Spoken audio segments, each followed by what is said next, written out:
Bonjour à tous et bienvenue encore aujourd'hui.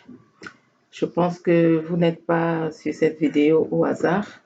Aujourd'hui, nous allons traiter de la reconnaissance. C'est important d'être reconnaissant et j'ai divisé cet enseignement en deux.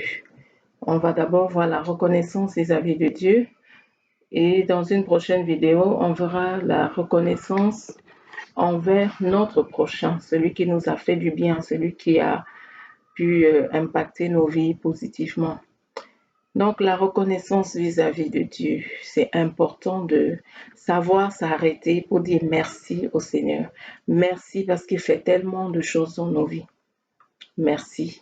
Parfois, quand il s'agit de rendre grâce au Seigneur, de lui apporter nos actions de grâce, déjà il le dit au psaume 50, que celui qui offre un sacrifice d'action de grâce le glorifie.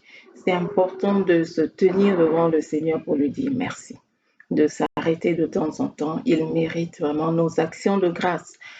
Et beaucoup disent parfois, j'ai pas de sujet d'action de grâce, je vois pas pourquoi je dois dire merci à Dieu, rien ne va dans ma vie, j'ai des problèmes, j'ai des déboires. Et moi je dis toujours, on a au moins un sujet d'action de grâce que nous pouvons apporter au Seigneur, au moins un. Et ce sujet déjà, c'est le fait d'avoir la vie. Si nous sommes en vie, ce n'est pas par notre propre force, ce n'est pas par notre propre puissance.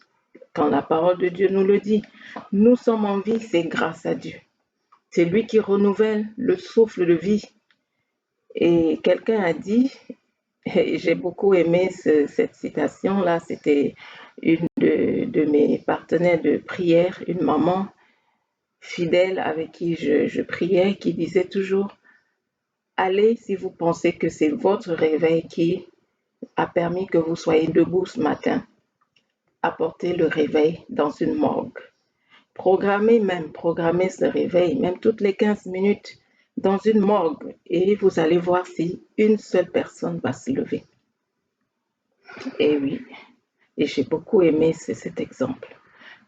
Amenez votre téléphone dans une morgue et mettez à côté d'un cadavre et vous allez voir si la personne va se lever. Donc ce n'est pas votre réveil qui permet que vous soyez debout tous les matins. Si vous êtes debout, c'est parce que Dieu a renouvelé pour vous le souffle de vie. Ne serait-ce que pour ça, vous devez dire merci à Dieu. Il mérite l'action de grâce pour la vie qu'il vous donne. Il mérite l'action de grâce pour l'air que vous respirez. S'il vous taxait cet air, cet oxygène que vous respirez tous les jours, s'il taxait cet air. Donc voilà au moins un sujet d'action de grâce que nous pouvons apporter continuellement devant le Seigneur. Merci Seigneur parce qu'aujourd'hui je suis en vie. Merci parce que j'ai pu ouvrir les yeux, je me suis levée, je suis là en pleine forme. Et même si on n'est pas en pleine forme, on a la vie. Tant qu'il y a la vie, il y a espoir. Tant qu'il y a la vie. Parfois, nous avons des mouvements réflexes et nous pensons que c'est bon, ça doit arriver, le fait de lever une main, oui, bon, c'est évident. Le fait de marcher, oui, c'est évident. Le fait de tousser, le fait d'éternuer, on pense que c'est évident. Vous savez, je suis déjà passée par j'étais sur le billard, j'en ai parlé dans une de mes vidéos, c'était à cause d'une grossesse extra-utérine et j'ai réalisé quelque chose de merveilleux que je pourrais jamais oublier. Vous savez, quand vous venez d'être opéré, même tousser, c'est pas évident.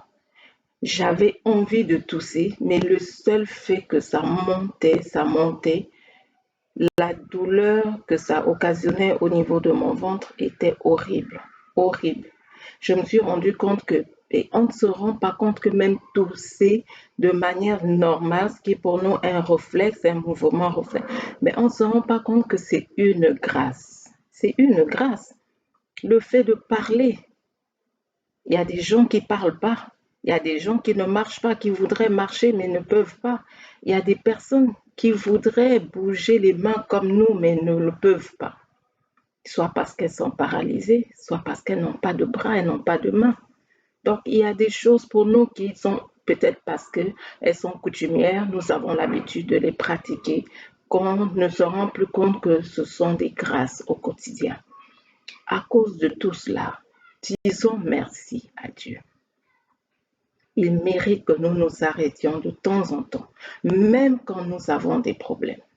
Même quand nous avons des problèmes. Si nous avons déjà dans notre esprit, nous avons bien façonner notre esprit de telle sorte que nous savons que le problème, quand il vient, la solution est déjà là. Ou quand le problème est là, ça veut dire que Dieu va encore se glorifier dans notre vie. Lorsque votre mindset, c'est ce mot qui me vient, je ne sais pas pourquoi, peut-être parce que je lisais un livre en anglais tout à l'heure, dès que votre pensée, votre état d'esprit est façonné de la sorte, mais vous ne pouvez pas murmurer, vous ne pouvez pas vous tenir, dire non, je n'ai pas de sujet d'action de grâce. Qu'est-ce que je vais dire à Dieu? Pourquoi je vais lui dire merci? Pourquoi? Parce que regardez, j'ai encore ça, j'ai encore tel problème, j'ai encore tel défi, j'ai encore puis ci, puis ça. Et puis on égrène ce chapelet de problèmes et à cause de ça, on ne peut pas dire merci à Dieu. Mais disons-nous toujours qu'il y a quelque part quelqu'un qui souffre plus que nous. Oui, quelque part, il y a quelqu'un qui souffre plus que nous.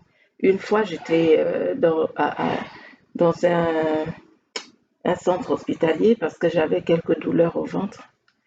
Et je vous assure, le médecin m'a laissé dans une pièce le temps de faire quelques recherches et tout.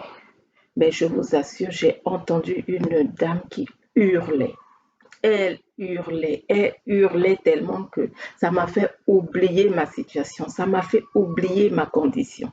Pourtant, c'est la douleur qui m'a conduite à l'hôpital ce jour-là, mais j'ai oublié ma souffrance quand j'ai entendu cette dame qui hurlait dans l'hôpital. Elle criait, elle invoquait des dieux incroyables parce que tellement elle souffrait. Vous voyez, il y a des gens qui souffrent plus que vous. Si vous ne le réalisez pas, vous allez passer votre temps à murmurer au lieu de dire merci à Dieu. Pourquoi parfois certains enfants de Dieu sont ingrats? Une des raisons pour lesquelles certaines personnes sont ingrates, c'est le fait qu'elles ont les yeux rivés sur leurs problèmes, les yeux rivés sur leur situation. Avec ça, vous ne pouvez pas dire merci à Dieu. Avec ça, vous ne pouvez pas rendre grâce au Seigneur. Quand vous avez les yeux rivés sur le loyer qui n'est pas payé, ou l'école, comment je vais payer mon école, comment je vais me débrouiller demain pour aller à mon rendez-vous, j'ai pas d'argent, j'ai pas de voiture, j'ai pas de maison, j'ai pas. Lorsque vous égrenez tous ces problèmes-là, vous ne pouvez pas dire merci à Dieu. Les inquiétudes empêchent de dire merci à Dieu, nous empêchent de voir ce que Dieu fait dans nos vies. Même s'il agit, nous n'allons pas avoir ce recul-là de voir, mais tiens, Dieu a fait quelque chose. Par exemple, si je mange aujourd'hui, c'est grâce à lui que je peux manger. Mais nous n'avons pas ce recul quand nous avons les yeux rivés sur les problèmes. Rien que les problèmes, nous oublions de voir ce qu'il est en train de faire dans nos vies authentées ou ce qu'il a fait par le passé. C'est très dangereux d'avoir les yeux rivés sur les problèmes. Vous savez, Philippiens nous dit au chapitre 4, je lirai les versets 6 et 7, « Ne vous inquiétez de rien, mais en toute chose, par la prière, la supplication, avec des actions de grâce, faites connaître à Dieu vos demandes. Et la paix de Dieu qui surpasse toute intelligence gardera vos cœurs et vos pensées en Christ Jésus. » Ça, c'est la parole de Dieu. Nous devons nous approcher du Seigneur, prier même avec action de grâce. Quand nous nous tenons devant lui, nous prions avec action de grâce. Qu'est-ce qui se passe? Il déverse sur nous la paix. Et quels que soient les problèmes qui peuvent nous entourer, nous avons la paix de Dieu. Quand nous nous tenons devant lui avec action de grâce, c'est important. Vous savez, j'ai une expérience qui, j'ai toujours des expériences qui me marquent. J'aime bien apprendre de mes erreurs et de mes expériences. Je suis passée par 7 ans de stérilité. Je pense que vous avez vu des vidéos. J'ai longuement fait mon témoignage. Après ça, Dieu s'est glorifié dans ma vie. J'ai conçu et j'ai accouché d'un garçon. Et au lieu de me réjouir avec mon fils, au lieu d'être contente, au lieu de rendre grâce au Seigneur, au lieu d'être vraiment dans la reconnaissance, qu'est-ce que je faisais? Au quotidien, j'étais là à murmurer, Seigneur, je veux travailler, Seigneur, je veux soit travailler, soit continuer mes études, Seigneur, voilà, je veux faire ci, voilà, Seigneur, il me manque ça, Seigneur, les finances, il faut que tu interviennes, j'en ai marre de cette vie où je suis là, je peux pas dépenser comme je veux, j'ai pas d'argent, Seigneur, vous voyez? Au lieu que je sois là à me réjouir du miracle de Dieu, j'étais là quotidiennement en train de murmurer, j'étais toujours avec l'air maussade, j'étais vraiment déprimée, j'étais pas bien. Et un jour, je vais dans un supermarché, je fais 2, 3 courses et en sortant, je croise une vieille dame à l'entrée. Dès que je l'ai croisée, la dame est venue vers moi avec les 2 mains. Elle a voulu arracher mon fils. Et en rigolant, elle a dit, oh, lui aussi, il est à vendre. Et directement, j'étais j'ai dit, surtout pas ça, comment ça?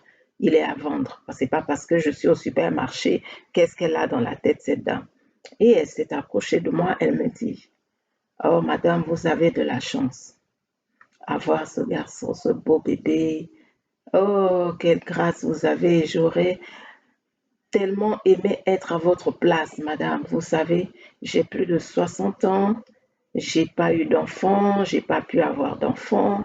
Et là, je sais que bientôt je vais partir et je vais partir sans enfant. Je vais laisser mes biens. Je vais partir comme ça sans avoir laissé d'enfant.